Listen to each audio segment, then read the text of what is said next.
Thank you very much, Madam Chairman, and thank you for the organisers of this conference for inviting me to speak. Indeed, the liberalisation of international financial and commodity markets, which in the late 19th century prized open markets which had hitherto maintained strict control over foreign investment and currency exchange, ushered in a period of unprecedented increase in the flows of trade, investment, and immigration, both illegal and legal. The latter, however, increased dramatically as many countries failed to appreciate that it is virtually impossible to open their gates to goods, but not to people. The collapse of communism, which followed 10 years later, was more spectacular. What many believed to have been a colossus turned out to have feet clay. Its collapse triggered a huge rise in the shadow economy. It also resulted in a very uneven distribution of wealth and the opening up of borders which had been sealed and now proved only too porous, not just to legal trade, but to arms, drugs, terrorism, and prostitution rings. In the early 1990s, I remember writing a piece on the Moroccan GDP and looking for the first time at 1/3 of this GDP, which was not accounted for in official figures. This was not done to explain anything to do with hashish, nor with any idea of criminalizing this part of the Moroccan economy, but simply I was trying to understand how this worked, because the official figures we had did not tell the whole story. At the Financial Times, where I was then, a number of colleagues were being encouraged to write about this shadow economy, and this is when we started to write the first articles about drugs running in Latin America and so on and so forth. But the rise in money laundering and criminal activity, I don't think in the late 80s and early 90s, when we started writing about that we ever imagined that it might actually come to undermine the capitalist system itself and seriously compromise the benefits of globalization. But that is exactly what has happened, and on a scale which is still not really acknowledged either by governments or academics. Academics hardly ever talk about this subject. Such activities are all too often the preserve of sensationalist reporting. As I say, academics have devoted thousands of books into understanding the licit process of globalization, what is quantifiable and regulated, but have shied away from the shadow economy. So has the IMF and the World Bank. When I turn my attention to these activities, which account for so many jobs in Morocco and elsewhere, as I said, my intention was not to look for something criminal. It was simply trying to understand what was going on. Now, if one looks at the South Atlantic, which is my purpose here, one can just point to 2 or 3 examples on how these flows work. In the case of Morocco, the figures are not very great, and Morocco is a state which is well constituted, which manages its territory, so whatever problems there might be are manageable. This is not the case as you move to other parts of Africa, or indeed of Latin America. So I think that if you look at, for instance, on the Atlantic seaboard, I will take Nigeria, Brazil, and Colombia. Nigeria is plagued by the colonialist legacy, the curse of oil, and modern confessional tensions. It demonstrates how problematic is the application of universal policies in a world that boasts such diverse cultures. The mixed messages that emanate from America and Europe further exacerbate this. On the one hand, these countries encourage transparency and good governance in the developing world, by applying a system of conditionality which includes both punishment and incentives. On the other hand, they are desperate to secure energy supplies from countries like Nigeria and much of the Arab world, and are prepared to bend the rules, especially when confronted by the competitive pressure of Chinese and Indian oil requirements. If the Americans and Europeans demand that oil-producing countries adopt higher standards of transparency, these countries are in a position to say, we have plenty of energy buyers, thank you very much.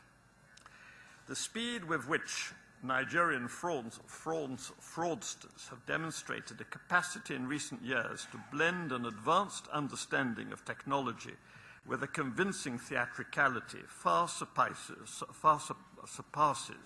the cumbersome way in which governments negotiate trade and other agreements, which they are unable to police effectively.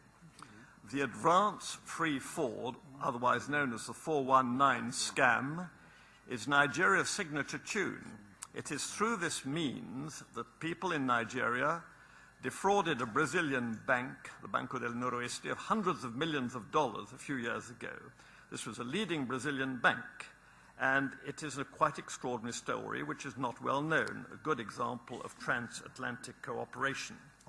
But let me turn now to Brazil, a democracy whose economic progress and political progress in recent years has been very good news indeed. How many of you are aware that Sao Paulo has become the cybercrime capital of the world? Invading computers is a highly developed art today, and it is not just your bank account that is at risk, it's your entire identity which can be seized.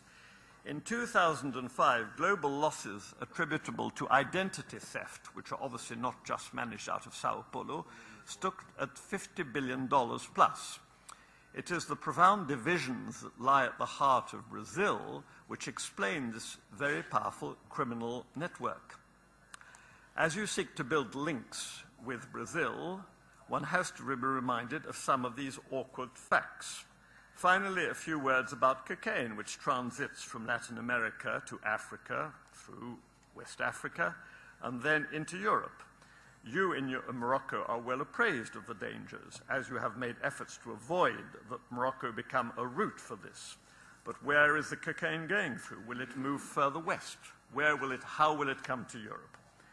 And I think this poses some very simple problems of states cooperating. It goes without saying that illicit trade, immigration, and terrorism work hand in hand. Now, what is true on the Atlantic front is true elsewhere in the world. There's nothing particularly original. I would, however, try to conclude on a note of optimism. If we look at the Atlantic seaboard, we can see many opportunities for increased trade and cross-fertilization of ideas. But the seaboard is porous, extremely porous. It is very difficult to police unless nations work together much more closely. As for land frontiers, they should be settled, recognized internationally, and secured wherever possible. And this is a problem on the African front, there's no doubt. A final point. Morocco, and it's already been said, does sit between the Atlantic, Africa, and the Mediterranean. The worldwide upsurge in trade, investment, and creation of wealth in recent years has been unprecedented. It has, for the time being, slowed down or stopped growing. This is maybe the right moment to take stock of what has happened, of what we have not done properly, and appreciate that if greater efforts are not made to regain control of money flows, arms trading, prostitution rings, illegal immigration, etc., the next shift in international relations, not least amongst the countries of the Atlantic seaboard, could well favor even more the growth of organized crime. The new circumstances which pertained after the fall of communism bewildered old international institutions. Everybody had to improvise, and nobody quite understood the implication of their actions. The calls we all too often hear for the greater engagement of police or military alone betray a profound abdication of political responsibility. This lack of vision or interest to address the great structural inequalities in the global economy, and particularly in the Atlantic, and within individual countries, helps criminals to build their networks. Instability thrives. In recent years, we've witnessed a hostile United States, a barely competent European Union, a cynical Russia, and an indifferent Japan, and an Arab world which basically is in absentia. This maybe can be changed. Today we have the unstoppable rise, well described yesterday, of China, but also of India, all of which has ushered in a golden age for global cooperation, but also transnational crime. If you can bring face to face the interests of people on the Atlantic, of major countries on the Atlantic seaboard, but also address the real challenges they face, you will, I am sure, be able to build a new nexus of exchange worthy of the challenging times we live in. Thank you very much.